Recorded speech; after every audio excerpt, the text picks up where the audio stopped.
안녕하십니까.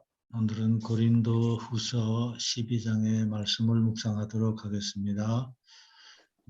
고린도 후서 12장에서도 10장과 또 11장에 이어서 바울은 자신의 사도직을 변호하면서 그가 경험한 체험과 또 받은 계시를 밝히면서 12장을 시작을 합니다.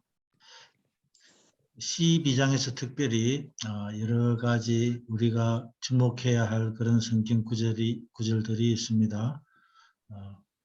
같이 묵상해 나가시면서 유념하시면 좋겠습니다.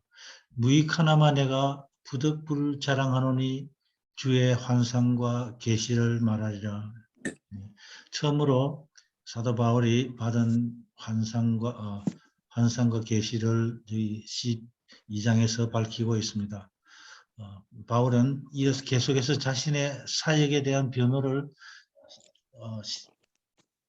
10장에서부터 계속해 여기까지 나오면서 일종의 증거로서 그는 교육자로서의 자신의 개인적인 경험들, 또 그 자신의 생애와 행동과 또 그리스도를 위해 받은 그 고난에 주의를 집중시켰습니다.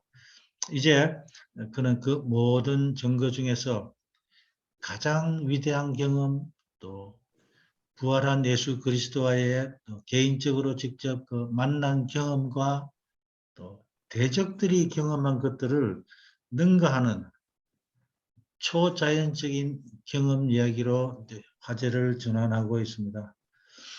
다시 한번 바울은 많은 사람들이 자랑으로 여길 일을 마지 못한다고 말씀을 합니다만 그가 그의 사도직과 기별을 옹호하려면 그렇게 할 수밖에 없었던 상황이 되었던 것입니다. 그 문제를 해명하지 못한다면 또 그것은 그의 사도직을 부인하고 그가 종으로 섬긴다고 주장하는 그 그리스도와 복음에 모욕을 돌리는 일과 다름이 없었을 것이었습니다. 그리스도인이 자랑하는 것은 합당치 않고 유익하지도 않습니다. 왜냐하면 그의 존재와 또 소유가 모두 하나님의 은혜로 이루어지기 때문입니다. 자랑은 자아를 높이고 또 사람을 시험에 빠지게 하기 때문에 그리스도인의 간증은 결코 자신이 아니라 그리스도에 관한 것이 되어야 하겠습니다. 바울은 그가 다메섹 도상에서 부활하신 예수님을 만난 경험과 또 계시에 대해 말하려고 합니다. 초자연적인 경험에 관해 말할 때 겸손과 또 하나님에게 신뢰하는 정신도 드러내고 있습니다. 내가 그리스도 안에 있는 한 사람을 아노니 14년 전에 그가 셋째 하늘에 끌려간 자라. 여기서 한 사람을 아는데 14년 전에 그가 셋째 하늘에 끌려간 자라고 얘기하고 있습니다. 그가 몸 안에 있었는지 몸 밖에 있었는지 나는 모르거니와 하나님은 아시느니라. 이 구절에서 몇 가지를 우리가 유념할 필요가 있겠습니다. 우리가 꼭 알아야 되고 또 많이 우리가 의문에 직면하는 그런 구절, 말씀들이 있습니다. 1절에서 그가 받은 환상과 계시를 말하겠다고 하고서는 그가 계시를 받은 한 사람을 안다고 이렇게 2절에서는 서술하고 있습니다. 이 말씀은 바울이 자신에 관해서 말하고 있는데 그 사실들은 다음 여러 구절을 볼 때 분명히 한 사람을 아노니 한 그 한 사람이 자기 자신을 말하고 이야기하고 있음을 우리가 볼 수 있습니다. 가장 먼저는 환상에 대한 이 언급이 그의 생애와 또 사역에 관련된 사건들을 이야기하던 그 중간에 나온다는 사실입니다. 그걸로 봐서는 그 한 사람이 자신을 얘기한다는 것이고 또 우리 7절에 지금 여러분 보시는 그 화면에 보시면은 여러 계시를 받은 것이 지극히 크므로 이렇게 고백하고 있습니다. 이 절로 봐서도 그 한 사람이 자신임을 우리가 알 수 있습니다. 또 그가 자랑하는 것처럼 보이지 않기 위해서 3인칭을 사용한다는 사실입니다. 이런 사실들로 봐서 분명 자신을 얘기하고 있습니다. 그리고 그가 14년 전에 셋째 하늘에 이끌려간 자라고 고백을 합니다. 그러면 이 14년 전이라는 때는 언제이고 셋째 하늘은 어디인가를 한번 우리가 묵상해 보도록 하겠습니다. 14년 전이라는 이 시간대를 우리가 쭉 유추해서 따라 올라가 보면은 사도 사울이 다메섹에서 예수님을 만나는 그 경험을 하는 그 해가 약 AD 35년경입니다. 우리가 잘 알다시피 스테반이 순교한 해가 AD 34년입니다. 그 다음 해 AD 35년에 바울이 다메섹 경험을 하게 됩니다. 그런 후에 그가 다메섹 예수님을 만난 후에 아라비아 광야로 나가서 3년 동안 광야에서 말씀을 묵상하고 하나님과 교제하는 그런 시간을 갖습니다. 그 후에 또 다시 자기가 태어나고 자라난 그 다소로 가서 약 6년 동안을 시간을 보내게 됩니다. 그렇게 시간을 보내고 있을 때 안디옥 교회를 섬기고 있던 바나바가 교회가 번창하고 성장함으로 자기를 도울 조력할 사람이 필요했습니다. 그래서 다소로 가서 사도 바울을 안디옥으로 데려와서 안디옥 교회를 1년 동안 섬기게 됩니다. 이 사도 바울이 바나바와 같이 1년 동안 안디옥 교회를 섬기고 있을 때 그때 성령께서 이 두 사람을 세우고 또 안수를 해서 선교 여행을 떠나게 합니다. 그때 떠난 선교 여행이 1차 선교 여행인데 AD 45년에서 47년 약 2년간 갈라디아 지방으로 선교 여행을 떠납니다. 그리고 AD 49년에서 52년에는 그 사이에는 유럽 지방으로 제2차 선교 여행을 떠납니다. 그때에 마지막으로 고린도의 지방으로 가서 고린도 교회가 생기게 됩니다. 그 다음에 AD 53년에서 58년 5년간 사도 바울은 서아시아 지방으로 가서 3차 선교 여행을 출발하게 시작하게 됩니다. 바울이 이 고린도 후서를 쓰고 있는 시기는 이 3차 선교 여행 중에서 AD 53년에 시작을 해서 약 3년간 전도 여행을 에베소에서 전도 여행을 했습니다. 3년간 에베소에서 전도 여행을 마치고 그 다음에 마게도냐로 도착했을 때, 마게도냐로 건너갔을 때 그때 시간이 약 AD 57년경이 됩니다. 그래서 여기서 AD 57년경에서 14년 전 시간을 유추해 보면 그때는 약 AD 43년경이 됩니다. 이때는 아마 바나바가 바울을 다소에서 안디옥으로 데려온 그 시기거나 아니면 그 조금 전의 시간일 거로 그렇게 추정이 됩니다. 그때가 14년 전이라는 말씀을 이해하시면 되겠고요. 그 다음에 바울이 끌려간 것이 셋째 하늘이라고 했습니다. 우리 셋째 하늘이라는 얘기를 자주 듣게 됩니다. 그런데 지금 확실히 우리가 정확하게 알아두시면 좋겠습니다. 이 바울이 끌려간 셋째 하늘은 하나님이 거하시는 곳이라 했습니다. 하나님이 거하시는 곳. 성경에서 첫째 하늘을 우리 대기권을 두고 첫째 하늘이라고 얘기합니다. 그 다음에 둘째 하늘은 별들의 하늘이라고 했습니다.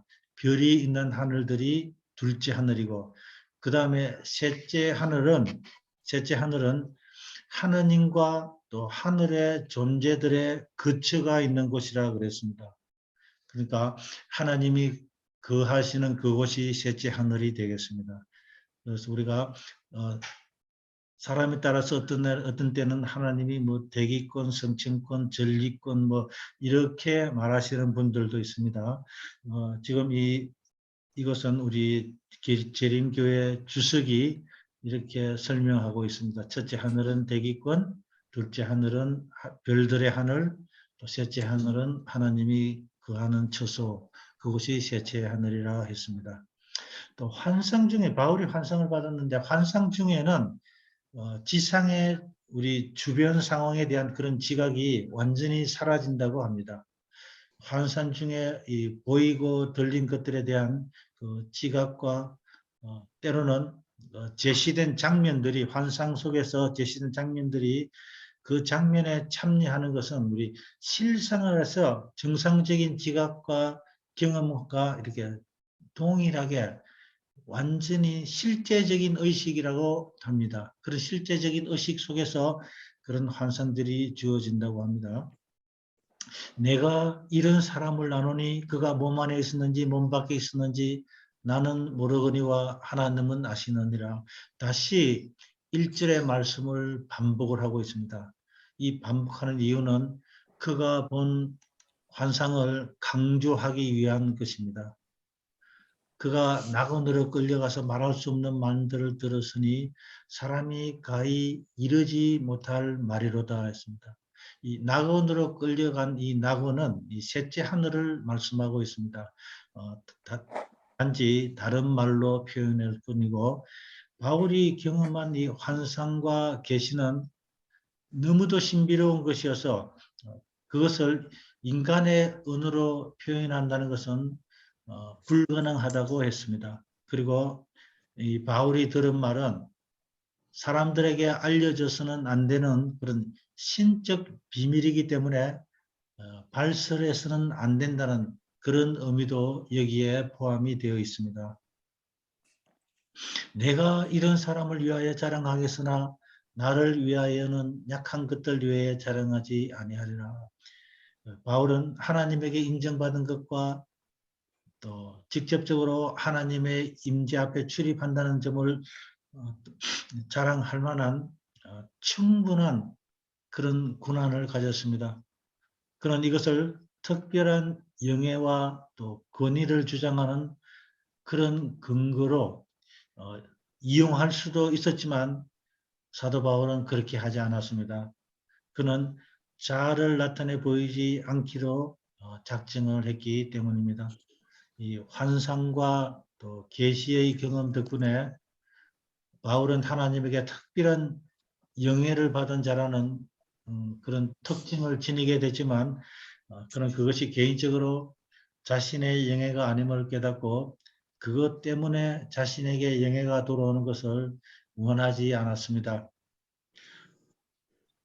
사실 바울이 진정으로 자랑하라는 것은 이 자신의 신비적인 체험이 아니라 오히려 자신의 약함을 나타내고 자랑하려 했습니다. 그럼에도 불구하고 그가 자신의 신비 체험을 말하는 것은 다만 그 적대자들이 그들의 사도직의 증거로서 이 황홀경 체험을 말했기 때문일 것입니다.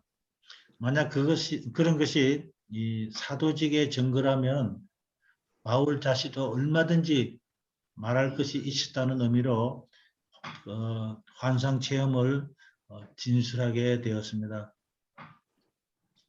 내가 만일 자랑하고자 하여도 어리석은 자가 되지 아니할 것은 내가 참 말을 함이라.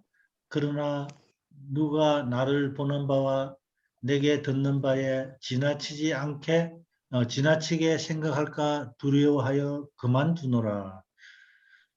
바울은 자신이 받은 이 초자연적인 계시들에 관해 좀 더 세밀하고 더 많이 말하고 싶은 아마 그런 생각이 있었을지도 모릅니다.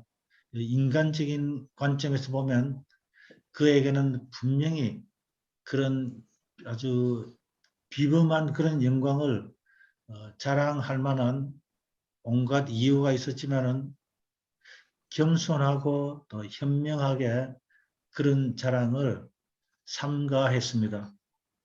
심지어 바울이 그 경험을 말하는 유일한 이유는 이 대적들의 비난에 대한 그런 대응을 하기 위해서 자기가 그런 경험을 말한 것이었습니다. 그러므로 사도는 그들이 익히 알고 있는 그 자신 개인의 생활과 품성으로만 더 호소를 했습니다. 그들이 그것을 참작할 마음만 있다면 그의 사도직에 대한 충분한 증거가 될 수 있었습니다. 내가 참말을 함이라는 것은 바울이 이렇게 자신의 경험의 사실성을 강조하는 데에는 그의 적대자들이 보지도 않은 환상에 대해 말했던 것을 간접적으로 비판하는 것으로도 볼 수가 있겠습니다. 또 바울은 얼마든지 더 말할 것이 있었음에도 불구하고 더 이상 자랑하지 않겠다고 합니다. 그 이유는 그의 얘기가 곡해되는 것을 방지하기 위해서였으며 또 바울은 과거에 그가 미쳤다고 악평하는 소리를 들은 바 있었기 때문에 이번에도 그런 것을 염려했는지 모릅니다. 그래서 그는 그 환상의 얘기를 더 하지 않으려 합니다. 그러나 이 본절은 자기가 피해를 입지 않으려는 그런 소극적인 의미에서 얘기했다기보다는 자기가 지나치게 높이 평가되는 것을 염려했기 때문이라고 그렇게 보는 것이 타당하다고 했습니다. 자, 7절은 아주 유명한 구절입니다.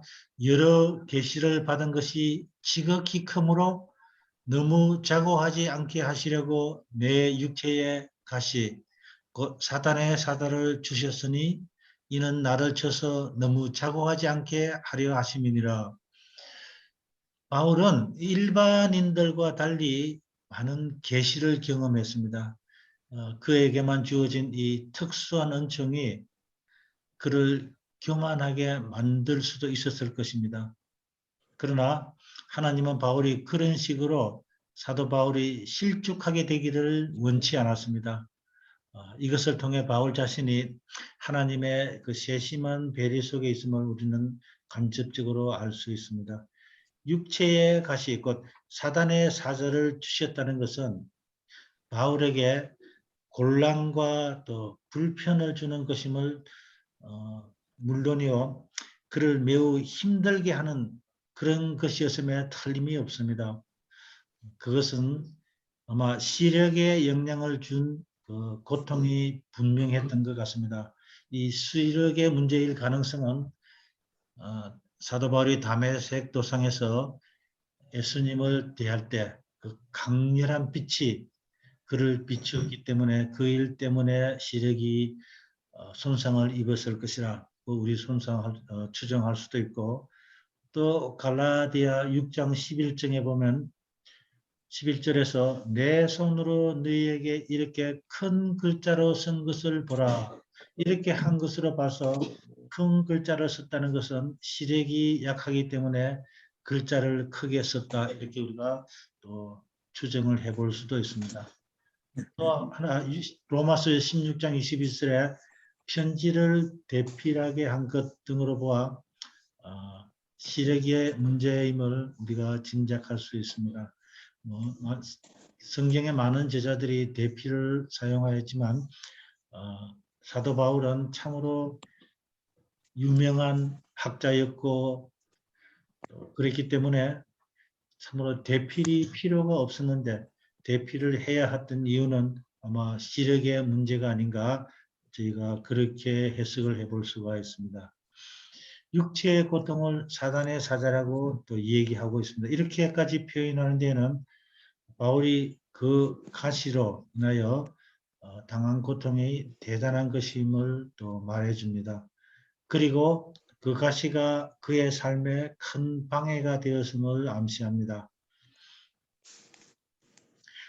그리고 또한 여기에는 사탄도 하나님의 지배 아래에 있어서 성도의 보존을 위해 사용됨이 또 여기에서 나타나기도 합니다. 사단의 목적은 바울을 괴롭히고 그의 사업을 방해하는 것이지만 또 그 고통을 허락한 그리스도의 목적은 바울을 교만에서 보호하기 위한 것이었습니다. 이것이 내게서 떠나기 위하여 내가 3번 주께 간구하였더니, 특별히 3번에 걸쳐 바울은 이 비참한 고통을 사라지게 해달라고 하나님께 간구했습니다. 하지만 대답이 분명해지자 그는 그것을 자신을 위한 하나님의 뜻으로 받아들였습니다.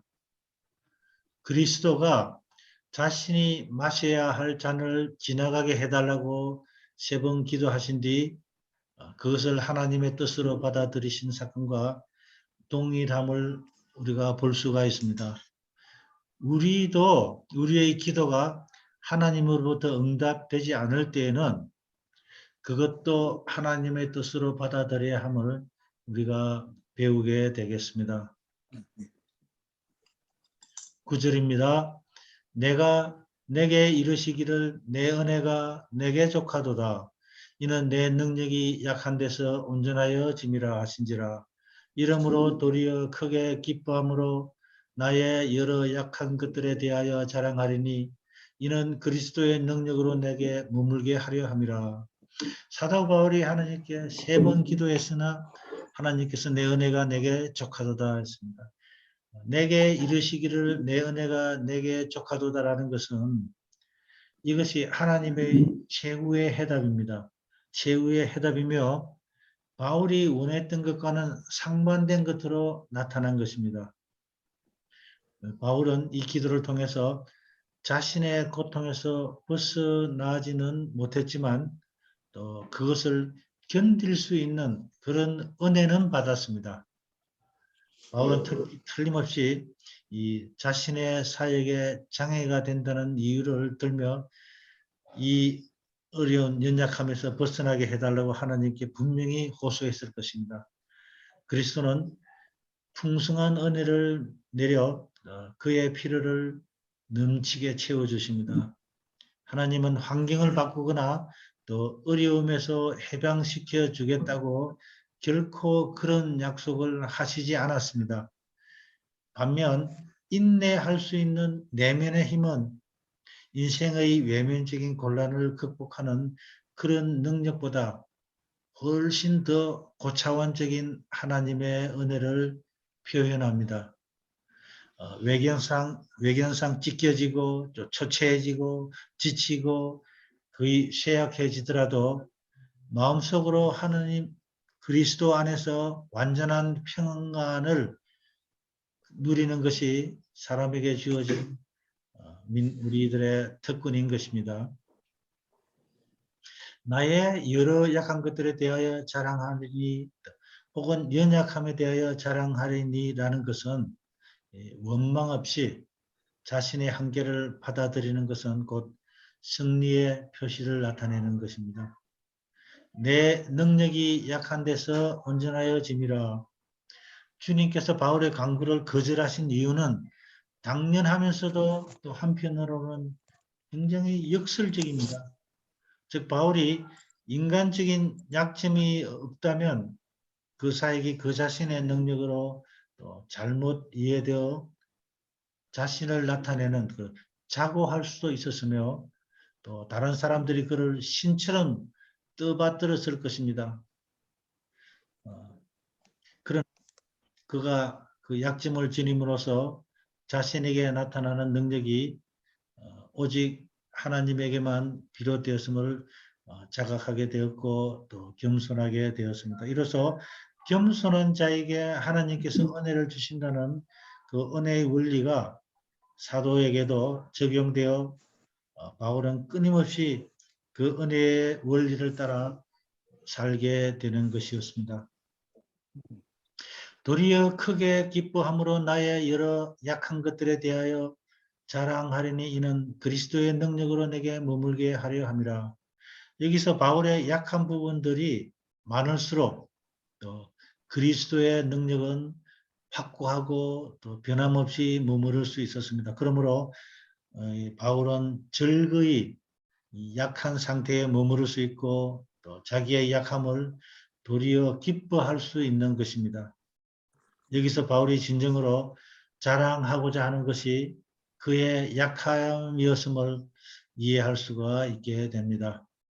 그러므로 내가 그리스도를 위하여 약한 것들과 능력과 궁핍과 핍박과 곤란을 기뻐하노니 이는 내가 약할 그때에 곧 강함이니라. 사도 바울은 이 그리스도를 위하여 약한 것들과 능력과 궁핍과 핍박과 고난을 이렇게 기뻐한다고 했습니다. 그 이유는 약할 그때의 강함이라 했습니다. 자신의 연약함과 또 불안정함은 복된 하나님의 뜻에 완전히 맡긴 자들만이 진정한 또 능력을 소유하는 것이 무엇인지를 또 알기 때문에 사도 바울은 그렇게 말하게 된 것입니다. 내가 어리석은 자가 되었으나 너희에게 억지로 시킨 것이니 내가 너희에게 칭찬을 받아야 마땅하도다. 내가 아무것도 아니나 지극히 큰 사도들보다 조금도 부족하지 아니하니라. 이제 바울은 그의 어리석은 자랑을 끝맺음하면서 자기가 하지 않을 수 없었던 것은 결국 고린도 교인들의 침묵 때문이었음을 밝히고 있습니다. 즉 적대자들이 또 여러 가지로 자랑을 하고 또 상대적으로 바울을 비난했을 때 당연히 바울을 옹호했어야 할 그 고린도 교인들이 침묵했으므로 바울은 어쩔 수 없이 자기를 자랑하는 그 어리석음을 분할 수밖에 없었다고 이야기하고 있습니다. 바울이 고린도 교인들로부터 인정받기 위해서 어리석음을 무릅쓰면서까지 스스로를 자랑하기 전에 고린도 교인들이 먼저 바울을 인정했어야 했습니다. 사실 고린도 교인들이 스스로 그리스도인으로 존재하는 것 그 자체가 바울의 사도직을 인정해주는 그 산 증거가 됩니다. 그러나 그들이 그 사실을 망각하고 또 당당하고 또 심지어 오만하기까지 한 그 사도들에게 거짓 사도들에게 바울이 보잘것없고 언변이 모자라는 자임을 침묵함으로 그들에게 묵시적으로 동조를 하게 된 것입니다. 지극히 큰 사도들보다 조금도 부족하지 아니하다. 이렇게 말하는 것은 자칭 고린도의 사도들이라 하는 이들과 어느 면에서나 비교해봐도 바울은 절대로 뒤지지 않다는 것을 스스로 강조한 말씀이 되겠습니다. 12절입니다. 사도에 표된 것은 내가 너희 가운데서 모든 참음과 표적과 기사와 능력을 행한 것이라 했습니다. 이 사도의 표는 바울의 희생적인 사역과 또 엄청난 그 장애물을 직면했을 때 보여준 그 인내와 또 그가 본 환상과 계시들 그리고 개인적 고통을 인내함에 승리로 이루어졌습니다. 무엇보다도 바울의 회심자들이 보여준 그리스도인의 경험들은 그의 사도직의 진실성을 입증했습니다. 여기서 표적은 복음을 확증하는 능력이라 했습니다. 표적은 복음을 확증하는 능력이고 기사는 하나님에 대하여 경외심을 갖도록 하는 능력이라고 했습니다. 하나님에 대하여 경외심을 갖도록 하는 그 능력이 기사이고 그 다음에 능력은 하나님의 권능을 나타내는 초자연적인 힘을 말하는 것이라 했습니다. 다시 한번 읽겠습니다. 표적은 본능을 확정하는 능력이고 기사는 하나님에 대하여 경외심을 갖도록 하는 능력이고 또 능력은 하나님의 권능을 나타내는 초자연적인 힘을 말하는 것이라 했습니다. 내 자신이 너희에게 폐를 끼치지 아니한 일밖에는 다른 교회보다 부족하게 한 것이 무엇이 있느냐? 너희는 나의 공평치 못한 것을 용서하라 했습니다.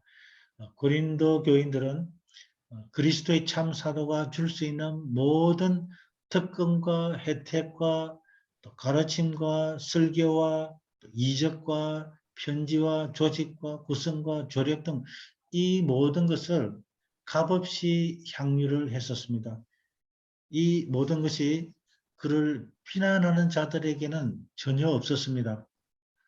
그들은 고린도 교인들의 돈을 빼앗는 일과 또 자신들의 훌륭한 말솜씨를 자랑하는 일에만 바울을 능가했습니다. 자랑하고 또 물질적 보상을 받는 권리를 가장 많이 가진 사도 바울은 자랑하는 일 혹은 또 재정적인 보상을 요구하는 일을 모두 거절했습니다. 그 다음에 해석에서 여러 가지 해석을 우리가 볼 수 있는 구절입니다. 보라, 이제 세 번째 너희에게 가기를 예비하였으나 너희에게 폐를 끼치지 아니하리라.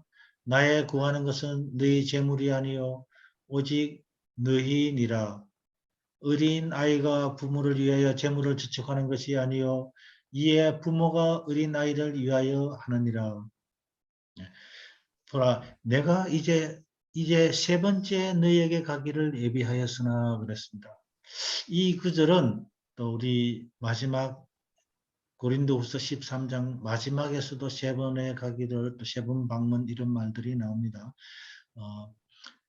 바울은 첫 번째 고린도 방문의 이야기가 사도행전 18장에 나옵니다.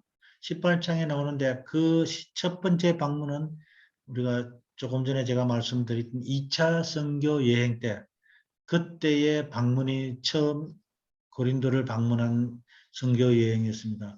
이 첫 번째 방문과 지금 사도가 가고자 하는 방문 사이에는 성경에는 어떠한 방문 기록도 나오지 않습니다.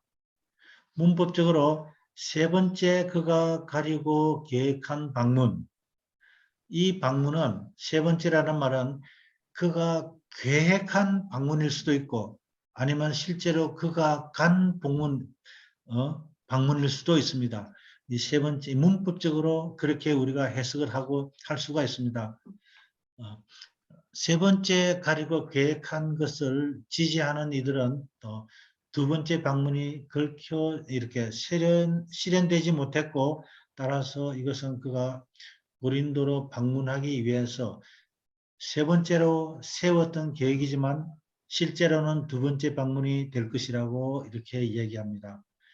성경상에는 14절에서는 세 번째라는 말이 나오지만 이 말씀이 세 번째로 방문을 계획한 것이라 이렇게 해석을 하는 편이 맞겠습니다. 왜 그런가 하면은 성경 어디에도 사도 바울이 세 번 방문했다는 기록은 없습니다. 지금 사도 바울이 이 마게도냐에서 고린도 후서를 쓰면서 가고자 하는 방문은 두 번째 방문으로 기록이 되기 때문입니다.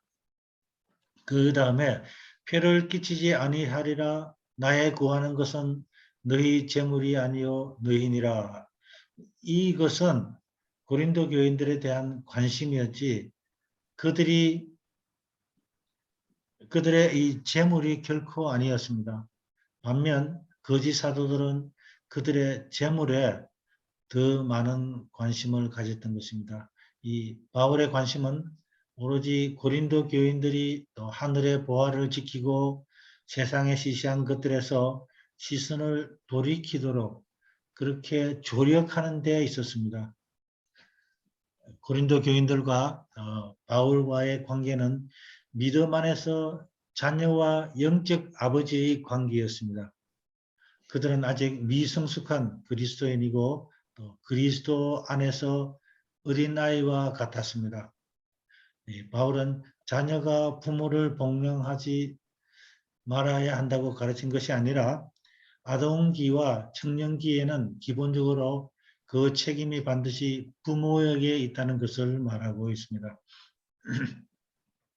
내가 너희 영혼을 위하여 크게 기뻐함으로 재물을 허비하고 또 내 자신까지 허비하리니 너희를 더욱 사랑할수록 나는 덜 사랑을 받겠느냐.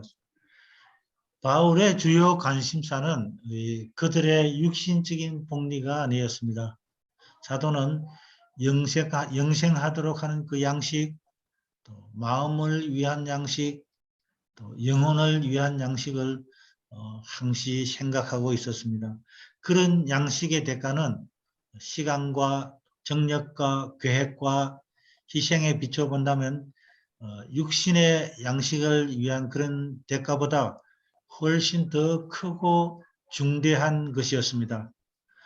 영적 생명을 양육할 때에는 큰 희생이 때로 필요되어집니다.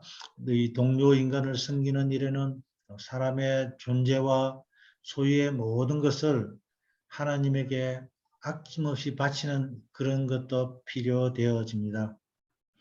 재물을 허비하고 또 자신까지 허비하리니라는 그 말씀은 문자적으로 쓰고 또 다 써버리라는 그런 의미입니다. 즉 자원을 그들을 위해서 다 소모하겠다는 것입니다. 바울은 자신을 포함하여 가진 모든 것을 주려고 작정하고 노력을 했습니다. 하여간 어떤 이의 말이 내가 너희에게 짐을 지우지는 아니하였을지라도 공교한 자가 되어 괴계로 너희를 취하였다 하니, 바울은 공개적으로 공개하고 엄밀한 방법으로 그들에게서 어떤 이득을 취했다는 비난을 강력하게 부인하고 있습니다. 그는 이 자신의 원수들이 분명히 이렇게 말한다고 추정을 했을 것입니다. 바울이 그들에게 직접 돈을 취하지 않았음은 인정을 합니다. 하지만 그가 큰 모금을 위해 디도를 보냈을 때 간접적으로 돈을 취하지 않는가, 또 그대들은 바울이 이 자금에서 자기와 동료들에게 비밀리에 보수를 주지 않았다고 어떻게 확신할 수 있는가, 그렇게 그 원수들이 말했을 것을 우리가 추정해 볼 수 있다는 것입니다. 사도 바울이 추정을 해 볼 수 있다는 것입니다. 내가 너희에게 보낸 자 중에 누구로 너희의 일을 취하느냐. 바울은 대적자들에게 자기가 직접적으로 혹은 자기의 동료들을 통해 고린도 교인들을 속인 증거를 제시해 보라고 도전하고 있습니다. 일부 동료들은 고린도에서 그와 함께 일했거나 그가 다른 곳에서 일하고 있을 때 서신 전달자로서 또는 그의 대리자로서 고린도에 파송된 적이 있었습니다. 내가 디도를 권하고 또 함께한 형제를 보내었으니 디도가 너희에게 이를 취하였더냐? 우리가 동일한 성령으로 행하지 아니하더냐? 동일한 보조로 하지 아니하더냐? 바울은 당시 고린도를 향해 여행하던 중 마게도냐에 있었고 또 최근에 고린도에서 돌아온 디도를 만나고 디도는 그 냉담해진 그 고린도 교인들의 신임을 회복하기 위해 고린도로 파견되어 또 좋은 소식을 가지고 마게도냐 사도 바울에게로 돌아왔습니다.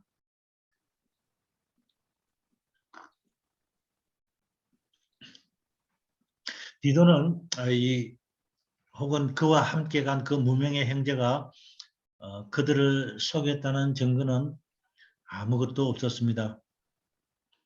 분명히 디도는 이 바울의 모본을 따라 고린도에서 체제하는 동안 작업을 했을 것입니다. 그가 처음에 바울과 함께 그곳에서 일할 때 보여준 그 값진 그 모본 덕분에 그들의 존경과 애정과 또 완전한 신임을 얻었습니다. 그의 임무에 관한 기록은 성공적인 것으로 드러났으며 고린도 교인들 중에 아무도 디도가 그들의 돈에서 이득을 취했다고 비난하지 않았을 것은 분명해 보입니다. 19절입니다. 이때까지 우리를 너희에게 변명하는 줄로 생각하는구나. 우리가 그리스도 안에서 하나님 앞에 말하노라. 사랑하는 자들아, 이 모든 것은 너희의 덕을 세우기 위함이니라. 사도 바울은 고린도 교회를 세운 때부터 고린도 후서를 쓰고 있는 지금까지 여러모로 자신에 대해서, 고린도 교인들에 대해서, 또 적대자들에 대해서, 그리고 또 신앙에 대해서 말한 것이 혹 고린도 교인들에게는 바울의 자기 변호를 하는 줄로 아느냐고 이렇게 반문을 하고 있습니다. 바울의 변호는 단순히 그들 사이에서 생긴 불화를 해명하기 위한 것이 아니라 그리스도의 대사로서 하나님에 대한 책임을 완수하기 위한 것이었습니다. 그는 고린도 교인들의 잘못을 길에서 돌이키기 위해 자신의 힘이 미치는 한 모든 것을 해야 할 그런 의무를 가지고 있었습니다. 고린도 교인들이 자신들을 미혹하는 그런 가짜 사도들에게서 벗어나려면 바울에 대해 올바른 그런 태도와 인식을 했어야만 했습니다. 바울은 자신을 변호하면서 또 자기에게 돌아올 이익을 생각하지 않고 그들의 영적 복리만을 생각했습니다. 그래서 그것은 모두 그들을 위한 것이었습니다. 바울이 때로는 오해를 받을 수 있는 말과 행동을 하지만 궁극적으로 그가 말하려고 하는 것은 모든 것이 교회의 덕을 세우는 데서 비롯되었다는 사실인 것입니다. 내가 갈 때에 너희를 나의 원하는 것과 같이 보지 못하고 또 내가 너희의 원치 않는 것과 같이 보일까 두려워하며 또 다툼과 시기와 분냉과 당짓는 것과 중상함과 수군수군하는 것과 거만함과 어지러운 것이 있을까 두려워하고 바울은 마치 교회의 군주인 것처럼 이 사도의 권위를 행사하지 않고 아버지다운 그 방법으로 말하면서 고린도 교회를 혼란케 하고 분절시킨 그 죄악들을 열거하면서 이런 이들이 있을까 두려워한다고 마음의 근심을 토로하고 있습니다. 내가 다시 갈 때에 내 하나님이 나를 너희 앞에 낮추실까 봐 두려워하고 또 내가 전에 죄를 지은 여러 사람의 그 행한 바 더러움과 음란함과 오색함을 회개치 아니함을 인하여 근심할까 두려워하노라. 교인들 중 절대 다수가 그들의 행위를 회개했을지라도 바울은 다시 갈 때에 당혹감과 또 굴욕이 있을까봐 두려워하는 마음을 나타내고 있습니다. 바울은 생애의 난처한 경험까지도 하나님이 그것들을 일어나도록 허락하셨다는 의미에서 그분에게서 온 것들로 이렇게 그것으로 받아들였습니다. 그리스도인 목회자가 그의 회심자들이 위에 20절에서 열거한 것과 같은 그런 죄들을 범한다는 사실을 알게 되는 것보다도 더 큰 굴욕적인 경험은 없을 것이라 했습니다. 왜냐하면 바울은 회심자들을 자기의 자랑의 면류관으로 여겼기 때문이라 했습니다. 사도 바울은 12장을 마치면서 일부 회심한 그리스도인들이 아직도 죄악된 행위에서 떠나지 못하고 머물러 있을 것을 근심하고 두려워한다고 고백을 합니다.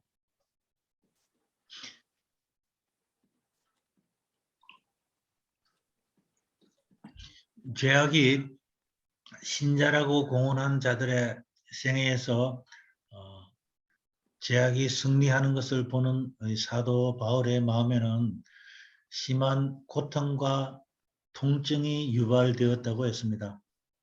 사도 바울의 모습에서 참으로 참 목회자의 모습을 우리가 보게 됩니다. 이 모습이 우리 새 천사의 기별을 전하는 여러분과 나의 모습에서도 같은 모습이 보여지기를 간절히 바랍니다. 1, 2, 3 묵상입니다. 인간 홀로 상태. 사도 바울은 무익하나마 부득불 내가 자랑하노니. 오직 예수. 사도 바울은 14년 전에 셋째 하늘에 이끌려 갔습니다. 그가 몸 안에 있었는지 몸 밖에 있었는지는 나도 모르거니와 하나님은 아십니다. 바울은 낙원으로 이끌려 가서 말로 표현할 수 없는 말을 들으니 사람이 가히 이르지 못할 말이었습니다. 하나님의 축복에 참여한 자, 사도 바울이 여러 계시를 받은 것이 지극히 크므로 너무 자만하게 않게 하시려고 육체의 가시 곧 사단의 사자를 주셨으니 이는 나를 쳐서 너무 자만하지 않게 하려 하심이라.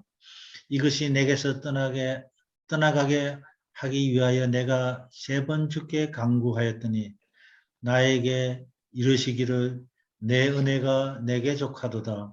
이는 내 능력이 약한 데서 온전하여짐이라 하신지라. 그러므로 도리어 크게 기뻐함으로 나의 여러 약한 것들에 대하여 자랑하리니 이는 그리스도의 능력이 내게 머물게 하려 함이라.